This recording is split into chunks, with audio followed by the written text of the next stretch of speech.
Hello, how are you? Very good. Nice to meet you.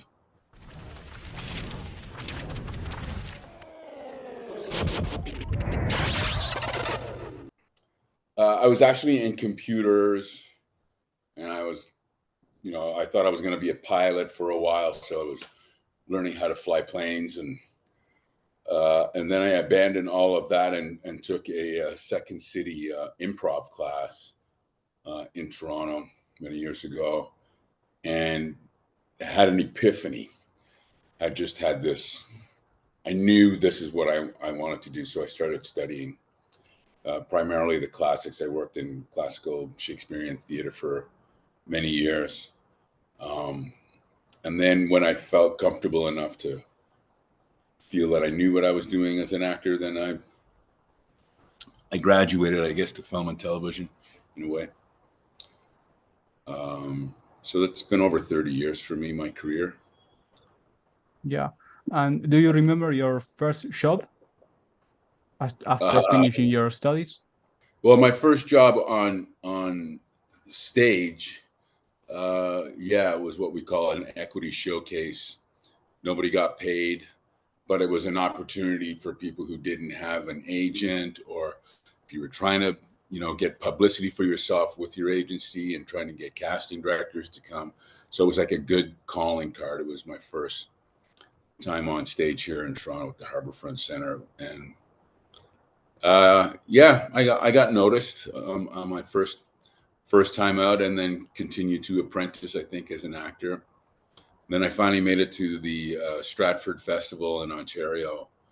Again, where it's a classical theater troupe. It's a repertoire. They do shows in rep. So you're doing like 2, 3 shows at a time. And I did that for a couple of years, and then I transferred over to film and television. And I think I played a runaway slave in my first lead role. So tried to avoid that afterwards. So you start working in theaters and then you jump into television or movies first? Your first. Television is there's an abundance. I mean, here in Toronto, we do a lot of commercials. We do film and television and theater. Like it's a real commercial center in the country. So So, well, before we get into Tron and all this world, I want to ask you if you knew about Tron. Have you seen the first movie? yeah, my connection to it is I did see the first one. I remember at the time when it came out how sort of revolutionary the story was, and the technical aspects of it too at the time were, all very brand new. The story idea as well, going into the machine, and meeting the characters that are, that the player can interact with. Now that just seems like all old history, really. Yeah. But I think at the time it was incredibly revolutionary. So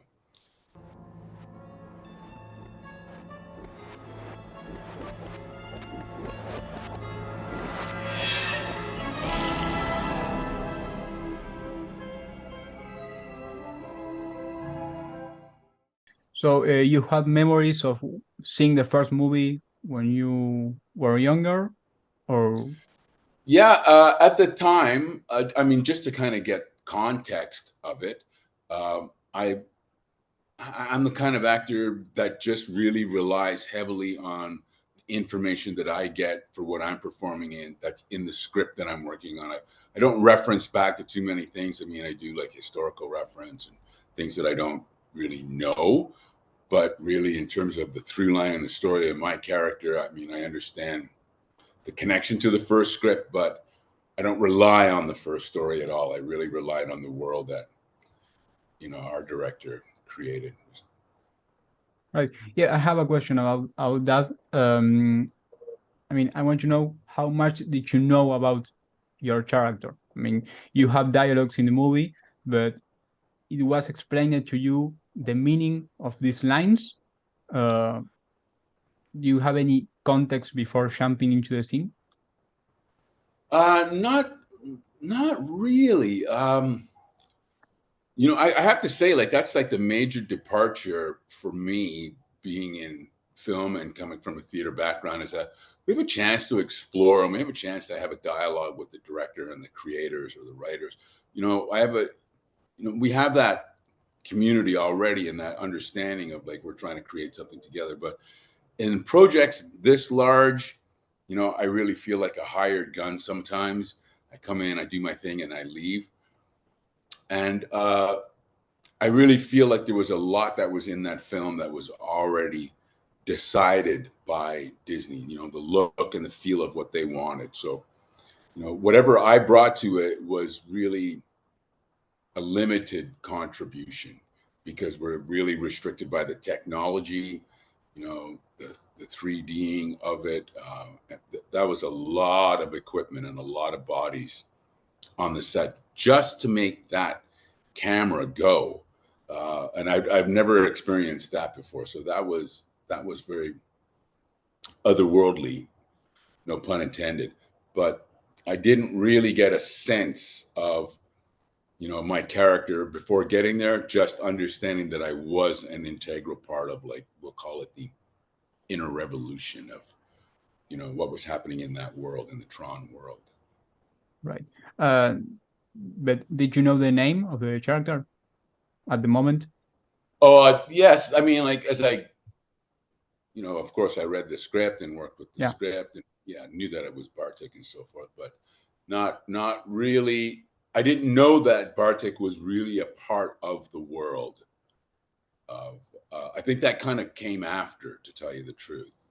Yes, I don't think Joe Kosinski had all planned out. I mean, Well, of course Zeus can do these things. Grant me an audience. Your enthusiasm is intoxicating, my dear Bartik. But Zeus's time is precious. We shall see. so well, you said that you auditioned for the role, but how did you get involved? How did you know about the project? Well, again, there's so much secrecy when you're doing a project like that, and so they use code names for shows. I can't remember what the code name was for that. That's like that's almost 16 years ago now, 15, 16 years ago now. But the what I read for the audition was not the film. It was something completely different. In fact, it would be almost misleading to think that this is the material that they had me audition for, and then they cast me to be in Tron. I had no idea that it was Tron that I was auditioning for. It was called something else. The lines had nothing to do with Tron. And I think they were just looking for the right performer to play the part of Bartik. So I suited that character description, but Yeah. I had no idea that it was Tron. I didn't know it was Tron until well after I signed the contract. So your scene comes in one of the most uh, biggest moments, I think. I mean, the club scene where Daft Punk appears in the Yeah. movie. I mean, the whole casting is in there. So, and it's practical effects. I mean, it's all real. So, Yeah. how did you feel being in that set? That was amazing. I have to say, that was truly amazing. The director, Kosinski, he has a design background, architectural background, and he designed the suits to have the lights in the suits. He designed the set so that the light was in the set. So there was no lighting setups. Everything was lit all the time. Very large camera that kind of moves, like at this speed towards you. It's coming it's coming right into you like this. And that thing is about 30, 40 meters long. For the 3D, was that right? Yeah, for the 3D Yeah. camera, exactly. The executives are sitting over there somewhere with the glasses on. There's a tractor trailer truck outside with the cables, and I mean like cables, running from the camera out to the truck, back inside to this bevy of screens where the executives are looking through the 3D glasses so they could see in real time like how it's going to look. And you really could feel the weight of the production values. Like as soon as we yelled cut, there was 50, 60, 100 people cast only, not including, the technical people behind. So there was a lot of bodies on the set. I didn't know Daft Punk was there until afterwards. Because of course, who knows what they look like, right? And I think even in the film, right, they're wearing their helmets or they're disguised.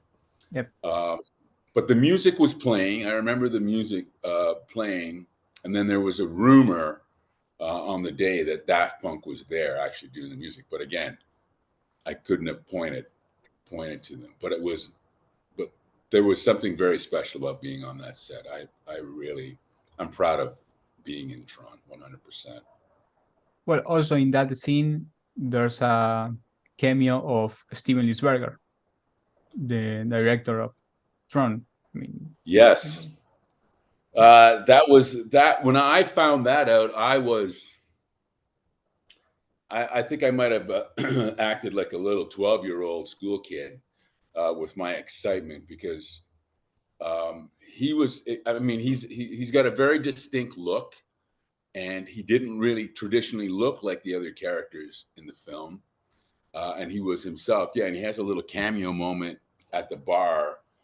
But I remember once words only got out who it was, there was always like a small circle of, film people who would be asking him all kinds of questions about filmmaking, his career, what happened, where'd he go? Because he did sort of disappear after making the first one, right? But he spoke about that. He was really open about his personal life and struggles and so forth. But he's a filmmaker, and just to have him in this Tron, I thought that was a really nice touch on Disney's. It was a good nod to the original. Libations for everybody!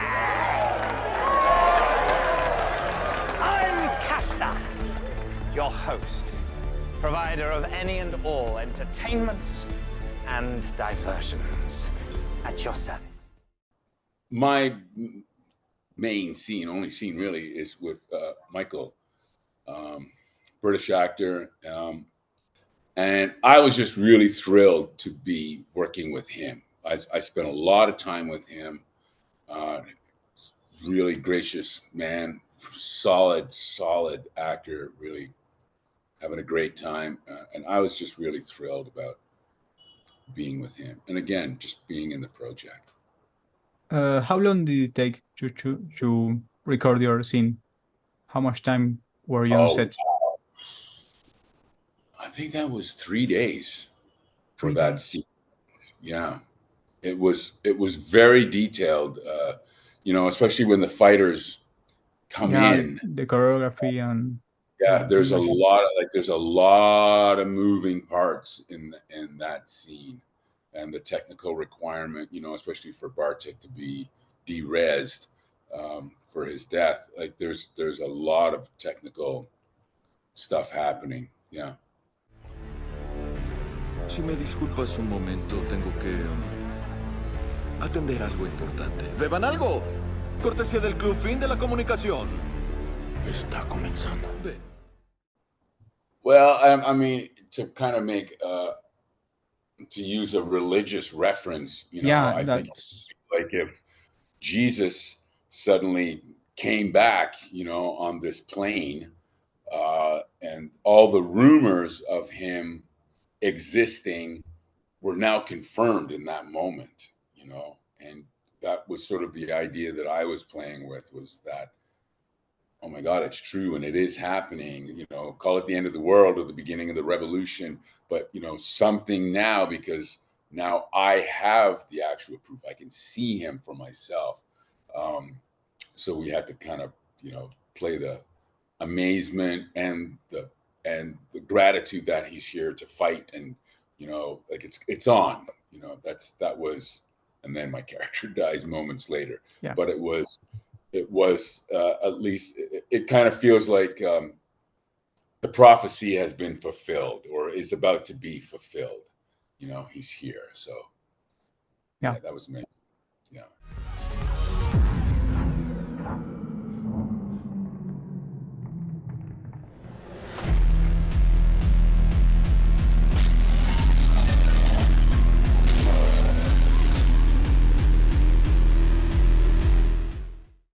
Well, how was working with Joe Kosinski? Did you have any? He had a lot of I think I felt he was always under pressure. Yeah. It was It was his first movie. Yeah. It was his first movie. He's coming out of like a commercial background, a designing background. Like I said, there was like a committee of executives that were there watching every element of this film being put together.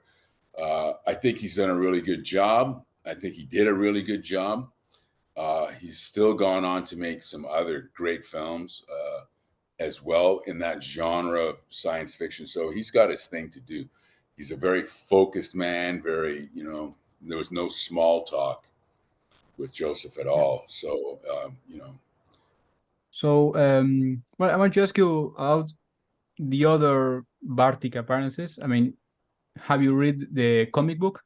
Do you know how? I have not. Bartik. I have Oh, no idea. I have no idea. well, there's a comic book where they explain how Bartik got his scar that you got Right. in the movie.